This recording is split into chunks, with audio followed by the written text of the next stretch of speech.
இன்னைக்கு வெள்ளை குருமா பார்க்கலாமா? ரொம்ப ரொம்ப ஈஸிங்க. குயிக் அண்ட் ஈஸியாக வச்சிடலாங்க. சின்ன வெங்காயம் மட்டும் உரித்து வச்சுக்கோங்க. சின்ன வெங்காயம் 100 கிராம், ஒரு பூண்டு, 3 இன்ச்சு இஞ்சி, 5 6 முந்திரி, பொட்டுக்கடலை 2 டேபிள் ஸ்பூன், பட்டை, கிராம்பு, ஏலக்காய், அன்னாசி பூங்க, பச்சை மிளகா 4, மிளகு 1/4 டீஸ்பூன், ஜீரகம் 1/4 டீஸ்பூன். என்கிட்ட மிளகு ஜீரகத்தூளாக இருந்ததுங்க, அதையே நான் வச்சுக்கிட்டேன். தேங்காய் ஒரு மூடிங்க. நான் இங்கே ஒரு பாக்ஸ் போட்டுக்கிட்டேன். சின்ன பாக்ஸில் ஒரு பாக்ஸு.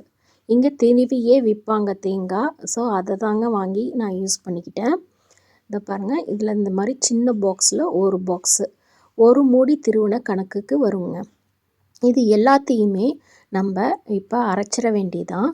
எல்லாத்தையும் ஒன்றா அரைச்சிடுங்க. அவ்வளோதாங்க, ப்ரொசீஜரே முடிஞ்சிருச்சு. அரைச்சிட்டு வந்துடலாம். நல்லா ஃபைன் பேஸ்ட்டாக அரைச்சிட்டு வந்துடுங்க.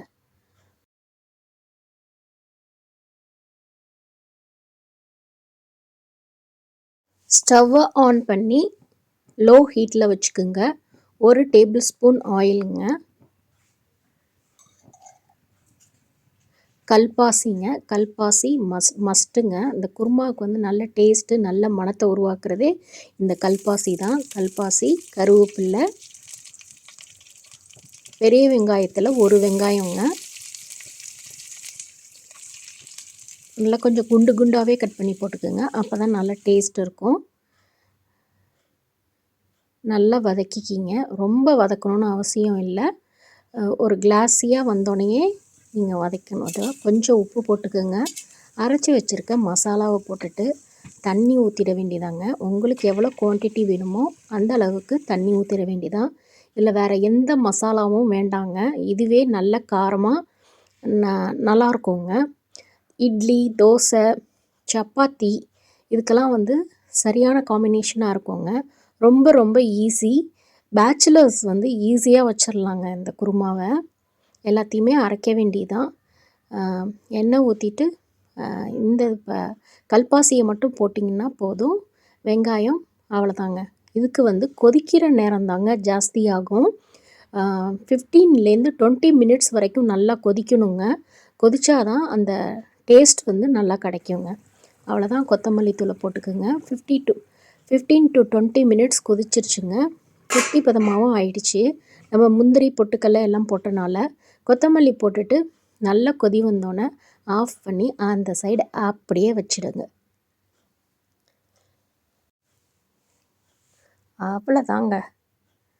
அப்படி தூக்கி அப்படி வச்சிட வேண்டியதுதான்.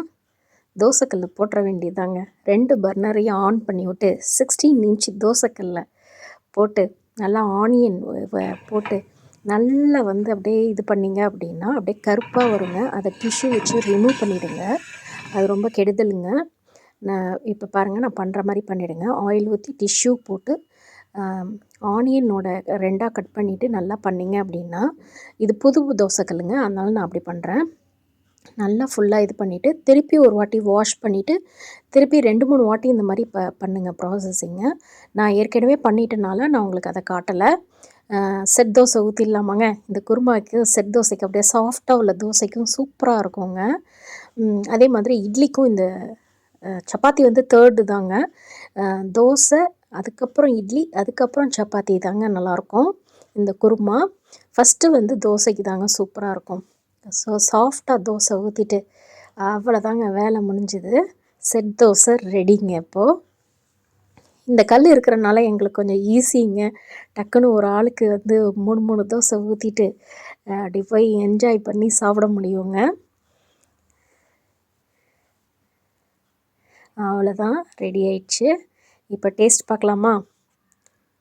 அப்படியே இந்த குருமா வந்துங்க அப்படியே சலசலன்னு தொட்டு சாப்பிட்ணுங்க. அப்படியே லைட்டாக டச் பண்ணி சாப்பிட்டா அந்த டேஸ்ட்டே வராது. நல்லா அப்படியே டிப் பண்ணி சாப்பிட்டிங்கன்னா தான் அதோட டேஸ்ட்டே வந்து சூப்பராக இருக்கும். இந்த மாதிரி டிப் பண்ணி நல்லா ஊற வச்சு சாப்பிட்டோம் அப்படின்னா செம சூப்பராக இருக்குங்க. நீங்களும் செஞ்சு பார்த்துட்டு எப்படி இருக்குன்ட்டு சொல்லுங்கள். அடுத்த பேட்ச் தோசையும் ரெடி ஆயிடுச்சுங்க.